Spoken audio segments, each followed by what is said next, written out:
time had come for Mira to act. She knew that the enemy was closing in, and the kingdom was on the brink of war. Mira had always loved the ocean, but now she understood that the ocean was her ally. She wasn't just a princess. She was a protector, and it was time to step into that role. Mira returned to the cave where she had found the glowing stone, and she meditated there, trying to understand what the sea wanted her to do. She spent hours deep in thought, her heart calm and steady as she listened for the sea's guidance. She could feel the power growing within her, the energy of the ocean flowing through her veins. When she finally stood up, she knew what she had to do. She would go to the shore, speak to the sea, and ask for its help. She knew that the ocean had the power to protect her kingdom, but only if she was brave enough to stand by its side. The day of the battle arrived, and the kingdom prepared for the worst. The king and his soldiers stood ready, waiting for the enemy to strike. Mira stood by the shore, her heart filled with both fear and hope. She knew that she had to be strong for the people of the kingdom and for the sea. She walked down to the water, her footsteps steady. The sea responded to her presence, the waves growing louder as if greeting her. Mira stood at the edge of the water, her arms raised, and she called out to the ocean. "I am ready," she said. "I promise to protect you, and I ask for your help. Please save my kingdom." As soon as she spoke, the sea began to roar. Dark clouds gathered in the sky, and the waves surged higher, crashing violently against the shore. Mira felt the power of the ocean surround her, and she knew that the sea was fighting for her. She stood tall, ready to face whatever came next. The enemy army was approaching, and the kingdom's soldiers stood ready at the gates. The tension in the air was thick, the fear among the people palpable. The king gave one final speech to his men, rallying them for the battle ahead. But even with his courage, there was doubt in his heart. He did not want to lose anyone in this war, especially not his daughter, Mira. Mira, however, felt a calmness inside her. She had made her decision, and she knew that she wasn't alone. The sea was with her. She stood at the edge of the water, her heart steady as the waves roared louder around her. The storm that had begun when she called out to the ocean only grew stronger. The clouds darkened in the sky, swirling as if the ocean itself was preparing to defend the land. As the enemy army marched closer, Mira held her breath. The wind picked up, the air filled with the salty tang of the sea. She felt the ocean moving under her feet, and the ground beneath her seemed to tremble. Her arms rose instinctively, and she called out to the sea one more time. "Protect us, protect my people, and show them your strength," Mira said, her voice firm but full of respect. With that, the ocean responded. The sky erupted in flashes of lightning as the waves began to crash against the shore with incredible force. The enemy army halted in their tracks, terrified of the rising storm. The ground beneath their feet seemed to shake, and the once calm sea became a powerful, raging force, pushing them back. The soldiers tried to continue their march, but the storm was too strong. The sea seemed to answer Mira's plea in the most powerful way possible. The waves rose high, crashing down on the enemy ships and soldiers. The water churned as if the ocean itself was furious, its might unstoppable. The men who had intended to invade the peaceful kingdom were swept away by the waves, unable to fight back against the ocean's fury. Mira stood at the shore, her eyes fixed on the battle unfolding. She could feel the power of the sea coursing through her, and she knew that it was not just the ocean's strength. She was a part of it. The sea had answered her call, and it was protecting her home. The storm raged for hours, and when the last of the enemy soldiers had retreated, the sky began to clear. The sea, once violent and stormy, slowly calmed. The waves returned to their normal rhythm, and the clouds parted, revealing the soft light of the sun once more. The kingdom was safe. The battle was over. The kingdom had been saved, and Mira had proven herself to be not just a princess, but a true protector of her people. The king was filled with gratitude and awe. He rushed to his daughter, who stood by the shore, her eyes gazing at the now peaceful ocean. "Mira," the king said, his voice filled with emotion, "you have done what no one else could. You saved our kingdom." Mira turned to her father, her heart still racing from the power she had felt. "It wasn't just me, Father. It was the sea. The ocean protected us because I asked it to. The power is in me, but it is also in the land, in the water, in everything." The king looked at his daughter, his pride clear in his eyes. "You are more than just a princess, Mira. You are the protector of this kingdom and the ocean that surrounds it. From now on, you will be known as the guardian of the sea."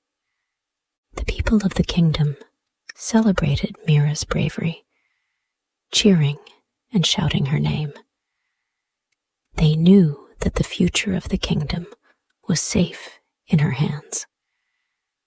But Mira, ever humble, knew that it wasn't her alone who had saved them. It was the sea that had answered her call, and she would never forget it. In the days that followed, Mira spent more time near the ocean, reflecting on everything that had happened. The storm had been fierce, but the victory felt like something she could never have achieved on her own. There was still so much she didn't understand, especially about her connection to the sea. The ancient stone she had found in the cave, the dream where the sea had spoken to her, all of it pointed to something more. One evening, as she walked along the shore, Mira felt a familiar pull toward the cave she'd discovered months ago. She entered the cave once more, her footsteps echoing against the stone walls. The glowing stone was still there, its soft light calling to her. This time, Mira felt an even stronger connection to it. As her fingers touched the stone again, she felt the same warmth, but this time, something changed. The stone glowed brighter, and Mira saw images flashing before her eyes. She saw a ship sailing on a vast, endless ocean. She saw a woman standing on the deck of the ship, looking out at the horizon. The woman had eyes like Mira's, deep, blue, and filled with wisdom. Mira understood then. The woman was her mother. The truth hit Mira like a wave. She was not just a child of the kingdom. She was the daughter of the ocean. Her mother had been a guardian of the sea, and Mira had inherited that power. The sea had chosen her to be its protector because of her bloodline, because of who she truly was. Mira stood there in awe, realizing that everything, the dreams, the power, the connection, had all been leading to this moment. She was more than just a princess. She was a guardian, a protector of both land and sea. And now she understood her purpose. With the truth of her origins now clear, Mira took her role as the protector of the kingdom and the sea even more seriously. She spent her days walking along the beach, talking with the fishermen, and making sure that the kingdom remained in harmony with the ocean. She understood that her power wasn't just about strength. It was about balance. Mira worked alongside the people of the kingdom, teaching them how to respect the ocean, how to live in harmony with the land and sea. The sea had always been a part of their lives, but now they understood that the ocean was not just something to be used. It was something to be honored and protected. The kingdom flourished under Mira's guidance. The fishermen brought in their catch, and the farmers tended to their crops, all with the knowledge that the ocean and the land were both thriving. The people of the kingdom no longer feared the sea. They saw it as a powerful, living force that must be respected and cared for, just like the land. And through it all, Mira remained humble. She never saw herself as a hero, only as someone who had a responsibility to protect the kingdom and the sea. The love between her and the ocean was deep, and it was a love that would last forever. Under Mira's protection, the kingdom grew stronger. The people no longer feared the sea. They celebrated its beauty and strength. With Mira as their guide, they learned to live in harmony with nature, understanding the delicate balance between the land and the water. Mira's wisdom and kindness were known throughout the kingdom. She spent her days by the sea, teaching the next generation about the importance of respecting the ocean. The children played on the shores, learning the ways of the sea, while the fishermen caught their fish with care. ensuring the ocean would remain plentiful for years to come. The kingdom was prosperous, and peace reigned. The threat of war was a distant memory, and the people were content, knowing that their protector, Mira, the guardian of the sea, was always there to keep them safe. As Mira grew older, she began to realize that her role as the guardian of the sea was not just about protecting the kingdom. It was about teaching the next generation. The people of the kingdom looked up to her, and she knew that it was time to pass on her knowledge to the children who would one day carry on her work. One sunny morning, Mira stood at the edge of the shore, looking out at the ocean. The waves were calm, and the sun sparkled on the water. The children of the kingdom were playing nearby, their laughter ringing through the air. Mira smiled at the sight.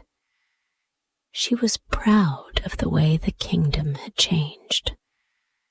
The people had learned to live in balance with the sea, and the ocean had become a symbol of strength and protection for them all.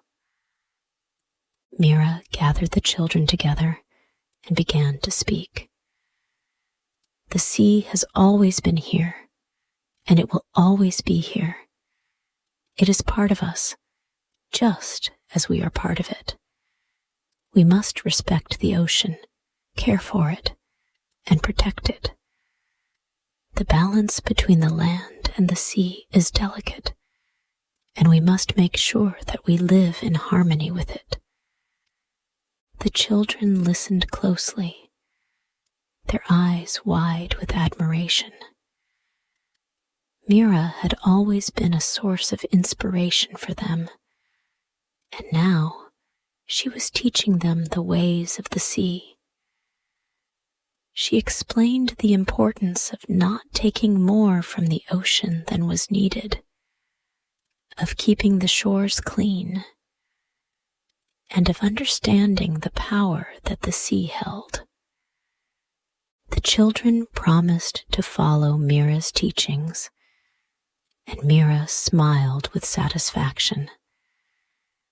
She knew that with each passing generation, the kingdom would grow stronger, and the bond between the people and the sea would remain unbreakable.